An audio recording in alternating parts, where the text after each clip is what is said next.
तो आपका फिर से स्वागत है हमारे एक नए वीडियो के साथ। तो आज हम लोग करने वाले क्लास 10th का प्रश्नावली 1.10 का प्रश्न संख्या 3। तो चलते हैं प्रश्न संख्या 3 की ओर।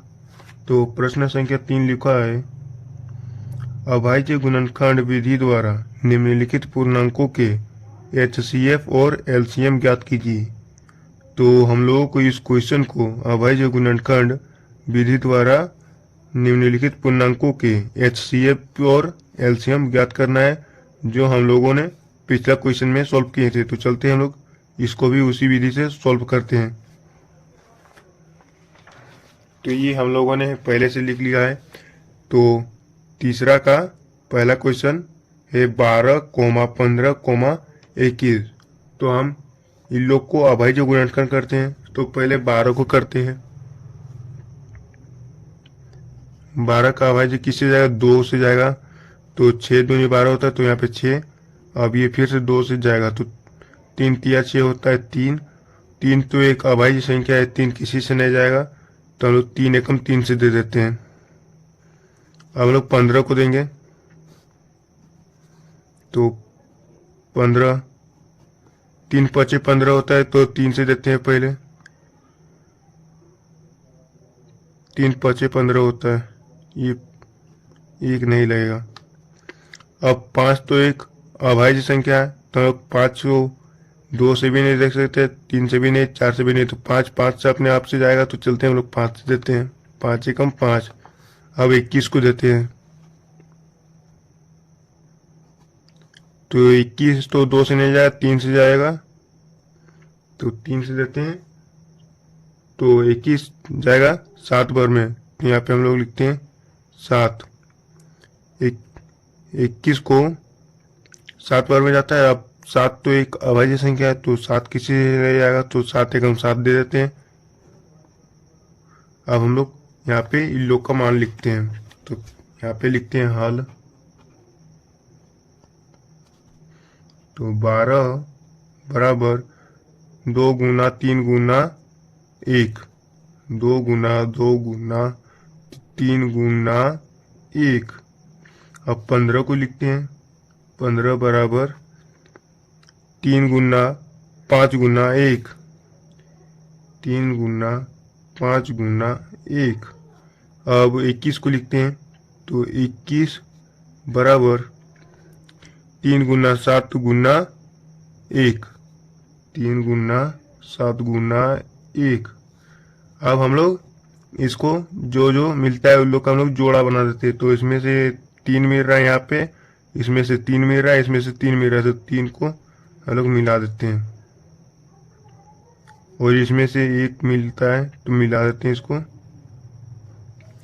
तो और कोई संख्या नहीं मिल रहा है, तो हम लोग यहाँ पे लिखते हैं, चूंकि HCF बराबर 3 गुना 1। 3 को एक बार गुना करने पर 3 आ जाता है। अब LCM निकालते हैं। LCM बराबर 3 गुना 1 गुना 2 गुना 2, 2 गुना 2 गुना 5। अब इस 3 को नहीं लिखेंगे, कैसे कि 3 एक बार लिख चुके हैं, वो जोड़ा में बन चुका है, तो एक की बार लिखेंगे। तो गुना 5, ये एक भी जोड़ा में बन चुका है, इसको भी नहीं लिखेंगे। अब डायरेक्ट 7 को लिखते हैं, गुना 7। तो अब गुना करते हैं। 3 एकम 3, 3 का 3 3 6, और 6 का 6 6 2 12, 12 पचे होता है 60, और 60 सती होता है 420। तो यहाँ पे डायरेक्ट 420 आंसर। तो यही हम लोगों को पूछा था, तो हम लोग का आंसर आ चुका है। अब हम लोग चलते हैं दूसरा क्वेश्चन को सॉल्व करते हैं। 17,23 और 29। तो चलते हैं हम लोग यहाँ पे लिख लेते हैं पहले कॉपी में। तो तीसरा का दूसरा 17,23 और 29। तो हम लोग यहाँ पे हल लिखते हैं। हल बराबर, तो हम लोग इस लोग का अभाज्य गुणनखंड पहले करते हैं। तो चलते हैं अभाज्य गुणनखंड देते हैं। तो 17, तो 17 किसी से नहीं जाएगा, 17 एक अभाज्य संख्या है, तो 17 17 से जाएगा, अपने से जाता है। तो चलते हैं 17 एकम 17। हम लोग 23 को देते हैं। तो 23। 23 भी एक अभाज्य संख्या है, तो 23 अपने से ही जाएगा, तो 23 यहाँ पे देख सकते हैं, एकम 23 एकम 23। 29, तो 29 भी तो एक अभाज्य संख्या है, तो 29 29 एकम 29। अब यहाँ पे लिखते हैं 17 बराबर 17 गुना 1, 17 गुना 1। अब लिखते हैं 23 को, तो 23 को लिखते हैं 23 बराबर 23 गुना 1, 23 गुना 1। अब लिखेंगे 29 को, तो 29 बराबर 29 गुना 1, 29 गुना 1। इसमें तो ये सब कुछ नहीं मिल रहा है, सिर्फ 1 मिल रहा है, तो इसी को मिला देते हैं। हम लोग यहाँ पे चुकी करके HCF बराबर 1 गुना 1 गुना 1, 1 एकम 1, 1 एकम 1, तो 1 को जितना बार गुना करने पर 1 ही आता है, तो हम लोग एक आंसर। और हम लोग लिखेंगे LCM, LCM बराबर, पहले ये तो 1 है, तो 1 को गुना करने पर 1 ही आता है, तो हम लोग डायरेक्ट 1 यहाँ पे डायरेक्ट गुना करते हैं, और 17 गुना 23 गुना 29, 17 गुना 23 गुना 29 बराबर, तो 17 एकम 17, 17 को 23 से गुना करते हैं, तो 17 गुना 23 गुना 29, 17 गुना 23 होता है 391, तो हम लोग पहले लिखते हैं 391 गुना 29, तो 391 गुना 29 को गुना करते हैं, तो देखते हैं क्या आता है। तो 391 गुना 29 को गुना करने पर आता है 11,339, तो यही हम लोगों का आंसर हो जाएगा। तो अब हम लोग तीसरा का तीसरा क्वेश्चन की ओर बढ़ते हैं।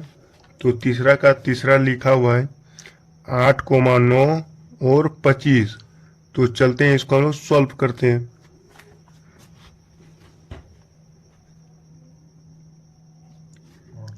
आठ कोमा 9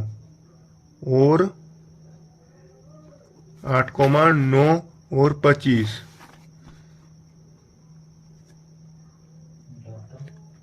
तो यहाँ पे पहले हम लोग हल लिखते हैं।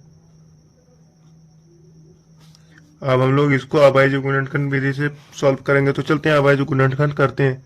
तो 8 का अभाज्य करते हैं, पहले 2 से जाएगा, 2 चौक 8 होता है तो 4, फिर से 2 से जाएगा, 2 दूनी 4 होता है तो 2, तो 2 एकम 2 होता है तो 2, 2 1 यहाँ पे।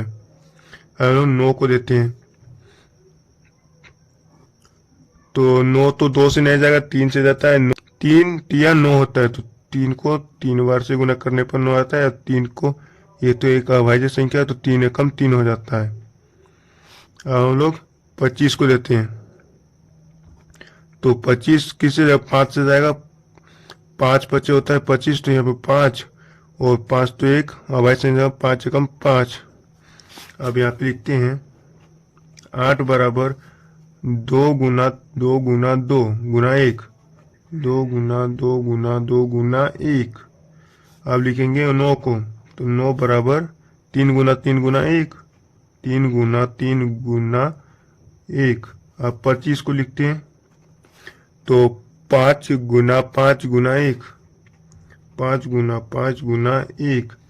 तो इसमें से तो 2 नहीं मिल रहा है, 3 भी नहीं मिल रहा है, 5 भी नहीं मिल रहा है, तो इसमें से खाली 1 मिलता है। तो 1 को हम लोग जोड़ा बना के लिख देते हैं, चूंकि HCF बराबर 1 गुना 1 गुना 1 बराबर कितना हो जाएगा, 1 को जितना बार गुना करेंगे 1 ही आएगा।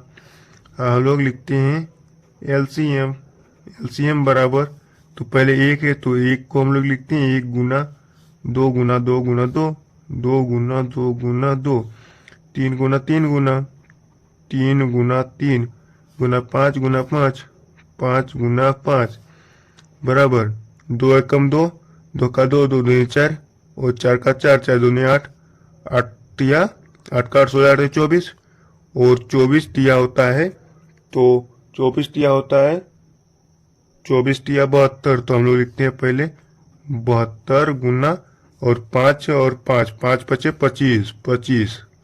अब इन दोनों को गुना करने पर आ जाएगा 3878।